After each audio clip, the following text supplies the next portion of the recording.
اینٹیں پختہ ہو جائیں، اب انہیں جوڑنا ہے، سیمنٹ سبسٹنس چاہیے، وہ قرآن ہے، یہ جوڑے گا تم. چنانچہ یہی بات حضرت شیخ الہند مولانا محمود حسن دیوبندی اسیر مالٹا نے اپنی اسیری سے رہائی پانے کے بعد واپس جب آئے ہیں تو دیوبند میں علماء کے ایک بڑے اجتماع سے خطاب کر کے کہی.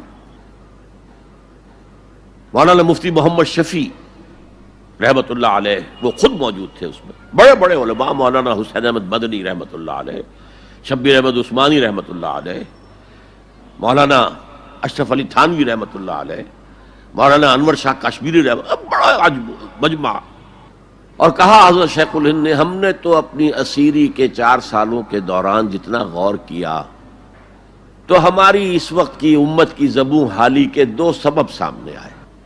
مولانا مفتی شفیع لکھتے ہیں، ان کی کتاب وحدت امت کے نام سے، کہتے ہیں کہ پورا مجمع ہمہ تن گوش ہو گیا کہ یہ شیخ الشیوخ استاد العلماء عمر کے اس آخری درجے میں اس حد پر آ کر اب نیا سبق کون سا سیکھ کر آیا.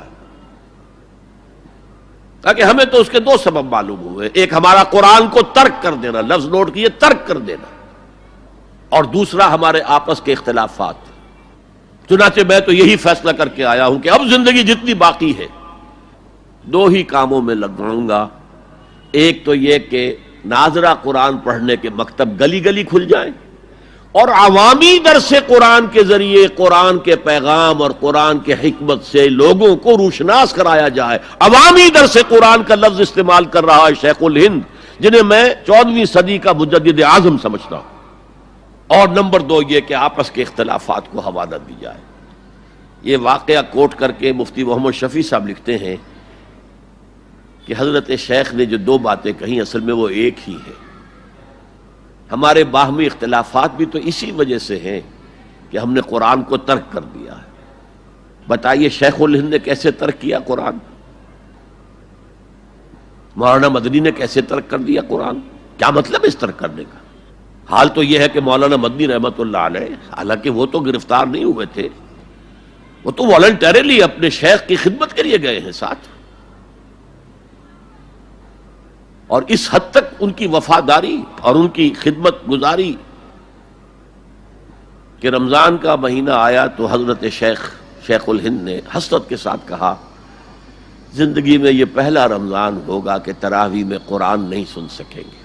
اس لیے کہ نہ شیخ الہند حافظ تھے، نہ مولانا مدنی حافظ تھے، اور تیسرے ان کے ساتھ ایک اور تھے، ان کا میں نام بھول رہا ہوں، وہ سرحد کے پٹھانوں میں سے تھے، کوئی حافظ نہیں تھا. اب آپ غور کیجئے، استاد اور اپنے شیخ کی اس حسرت کو دور کرنے کے لیے مولانا مدنی روزانہ 1 پارہ حفظ کرتے تھے اور رات کو تراویح میں سناتے تھے، روزانہ 1 پارہ. اور یہ انہونی بات نہیں ہے، جب ساری زندگی قرآن ہی سے شغف رہا ہے تو وہ ہے تو صحیح ذہن میں، اب صرف ان کے لنکس ملانے ہیں آپس میں، اور کیا ہے. اصل میں قرآن کو ترک کرنے کا مطلب کیا ہے؟ وہ اصل میں ایک اور بہت بڑے عالم دین کی بات سنیے آپ، مولانا سید انور شاہ کاشمیری رحمت اللہ علیہ، جو دیوبند سے آ کر آپ کے قریب میں ڈابھیل میں انہوں نے مدرسہ قائم کیا تھا. وہ ایک مرتبہ قادیان میں ایک جلسہ علماء کیا کرتے تھے ہر سال رد قادیانیت کے لیے. تو ایک سال اسی طرح وہاں علماء جمع تھے. اب جس نے یہ واقعہ بیان کیا ہے اس کا نام میرے ذہن میں اس وقت نہیں ہے، کہ میں صبح مولانا انور شاہ کاشمیری رحمت اللہ علیہ کی خدمت میں حاضر ہوا تو دیکھا کہ غم کی تصویر بنے بیٹھے ہیں، بہت اداس، غمگین. میں نے پوچھا حضرت کیا معاملہ ہے، کوئی خاص سبب ہے؟ فرمایا بھائی کیا سبب ہے، یہ سوچ رہا ہوں کہ اپنی زندگی عمر ضائع کر دی. میں نے کہا حضرت آپ نے زندگی ضائع کر دی، عمر ضائع کر دی؟ آپ نے علم، بیہقی وقت کہلاتے ہیں انور شاہ کاشمیری، جیسے امام بیہقی تھے، محدث اور فقیہ دونوں اعتبارات سے بلند. تو آپ نے پڑھنے پڑھانے میں، سیکھنے سکھانے میں ساری عمر گزار دی، تو آپ کی زندگی ضائع کیسے؟ کہنے لگے ہم نے سارا زور اسی پر رکھا کہ ثابت کر دیں کہ شافعی کی رائے صحیح نہیں ہے، ہماری رائے صحیح ہے. اسی کے لیے دلائل، اسی کے لیے بحثیں، اسی کے لیے لمبی چوڑی جو ہے ہمارے ہاں نشستیں منعقد ہوئیں مدارس کے اندر. حالانکہ اللہ کے ہاں یہ ہم سے سوال نہیں ہوگا. گمراہیاں طرح طرح کی پھیل رہی ہیں اور ہم ان بحثوں میں لگے ہوئے. حالانکہ زیادہ سے زیادہ یہ کہا جا سکتا ہے کہ قول اصحابنا ثواب محتمل الخطا، اور جو قول دوسروں کا ہے وہ خطا ہے محتمل الثواب.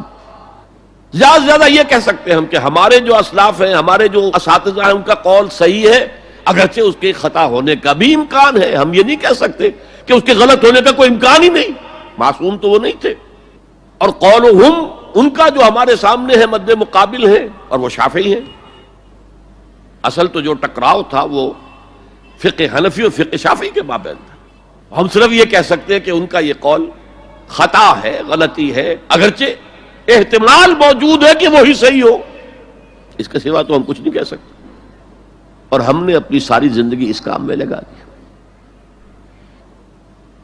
لیکن میں کہہ نہیں سکتا اس پر کتنے رنج اور صدمے کا اظہار کروں کہ مجدد وقت شیخ الہند رحمۃ اللہ علیہ اور بحقی وقت مولانا انور شاہ کاشمیری رحمۃ اللہ علیہ، ان کی ان باتوں کا کوئی اثر ان کے شاگردوں نے قبول نہیں کیا.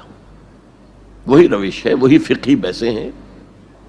جب میں نے پاکستان میں تحریک خلافت کا آغاز کیا، کچھ احادیث بیان کی، اچھے علماء نے کہا کہ ڈاکٹر صاحب ہم نے تو یہ حدیثیں پہلی مرتبہ آپ سے سنی.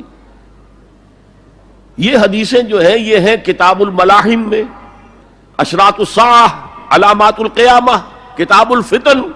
اور حدیث کے ان ابواب پر تو پہنچتے پہنچتے ہم ایگزاسٹ ہو چکے ہوتے ہیں. ہماری ساری بحثیں جو ہے وہ ختم، اور وقت ختم ہو جاتا ہے ان فقہی بحثوں کے اندر. یہاں تک تو ہم پہنچتے ہی نہیں.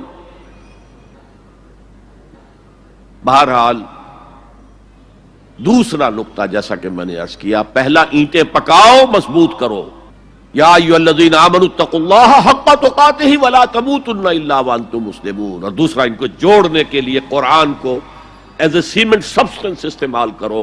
واعتصموا بحبل اللہ جميعا ولا تفرقوا واذکروا نعمت اللہ علیکم اذ کنتم اعداء فالف بین قلوبکم فاصبحتم بنعمتہ اخوانا وکنتم علی شفا حفرۃ من النار. تم تو تباہی آگ کے گڑھے کے کنارے تک پہنچ گئے تھے، گرا چاہتے تھے. فانقذکم منہا، تو اللہ نے اس سے تمہیں نکالا ہے.